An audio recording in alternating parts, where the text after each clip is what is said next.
Here's Ray in Maryland. Hey, buddy, how are you? I'm good, man. What's going on, Eddie? How you doing?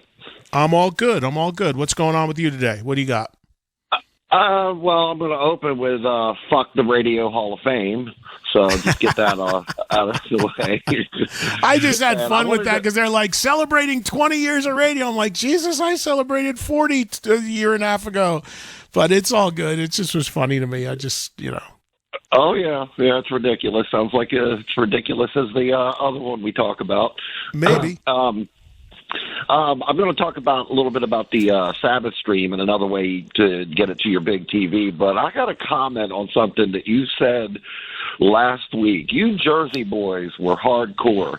You talked about that vile way you guys played quarters back in the day with got the quarter into the actual beer cup, and then the way we did it around here was we had two cups. One was just for the beer, and it was always the same amount that you would tell the next person to drink or whatever. But we used a separate glass just for the quarter. We weren't putting the quarter in each other's mouths and clearing it with the Yeah, it's gross. I know. You're smart. We did more of a germ-phobic version of it, I guess. Yeah, well, when we were kids, we were so young. It was like, comparatively speaking, we're probably 20, 20, 21 years old, 19 years old back when we would do that. But yeah, that's a good point, Ray. I never thought about it, but that's why I brought it up on the air, because I'm like, it was so gross because the person had a drink, you'd have to spit the quarterback out and then you just throw it in the next cup. But yeah, to have a designated empty cup would be the smart way to do it. But we did it into... That's how we did it. I guess we were a little more involved in Maryland. I don't know. I think we... hardcore. Yeah, I think we felt like the alcohol in the beer would probably kill the germs on the quarter, and it was less incentive to want to have to drink it, because if that was another one of the penalties of having to chug the beer, is he also had to spit the quarter out. I know it's gross to think about, but that's what we used to do. Well, at least it sounds like the brain trust did all the research there on the cleansing of the. We were the human equivalent of Beavis and Butthead, man. We weren't thinking. That's awesome. But hey, man, the way I've done these live streams before too, and I've done the casting thing, and it works, but sometimes it gets a little out of sync, the audio and video, and you got to kind of recast it.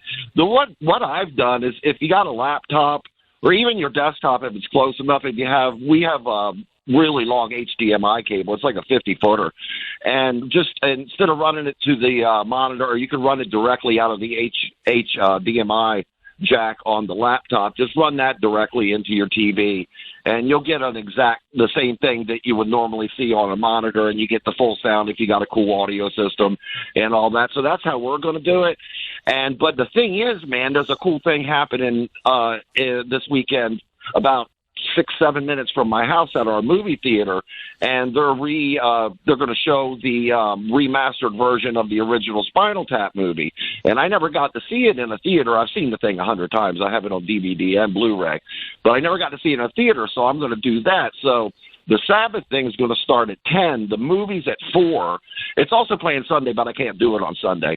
So what I'm going to do is watch from 10 till 3:30, and then I'm going to leave the house. We're going to go watch the remastered original Spinal Tap movie in the theater, and then we're going to come back and continue with the concert, and then you get to keep it for 24 hours. So, I'll be able to catch the... Yeah, but Ray, I don't think the Sabbath stream is not going to be live. It's on a 2-hour delay. So I was told it starts at 3 Eastern. What are you saying? It starts at 10? It starts at 10 Eastern. It does? Yeah, I thought so. If the concert starts, sure. then that would mean. Just doing the math. Okay, so they're ahead of us. They're ahead of us. Yeah, it is 10 a.m. Eastern. I'm looking now. It's 3 p.m. London time. 10 a.m. Eastern.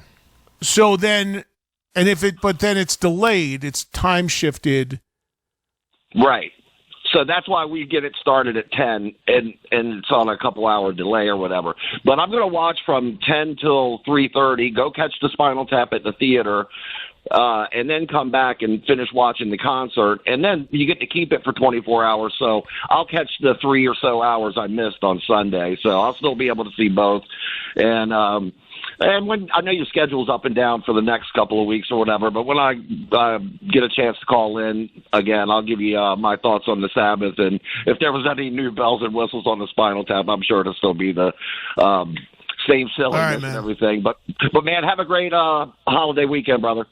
All right, you too, Ray. Thank you. Ray talking about how to stream the Sabbath thing if you buy it was something that came up the other day on the show. I brought it up actually because the company that's doing it, it's not a Hulu or a Disney or a Paramount Plus or Netflix or Apple. It's none of that. It's a company called Mercury Studios. They don't have an app. They don't have a built-in streaming thing. So if you buy it, your phone, your computer, whatever, you're either watching it on that or you have to transfer it on your TV. But somebody else called in and said the same thing that Ray just said, that you can do it with an HDMI cable out of your device right directly in your TV. Maybe the better way to do it than trying to, cast it or mirror it, screen mirroring, whatever, because that can get wonky sometimes, depending upon your setup.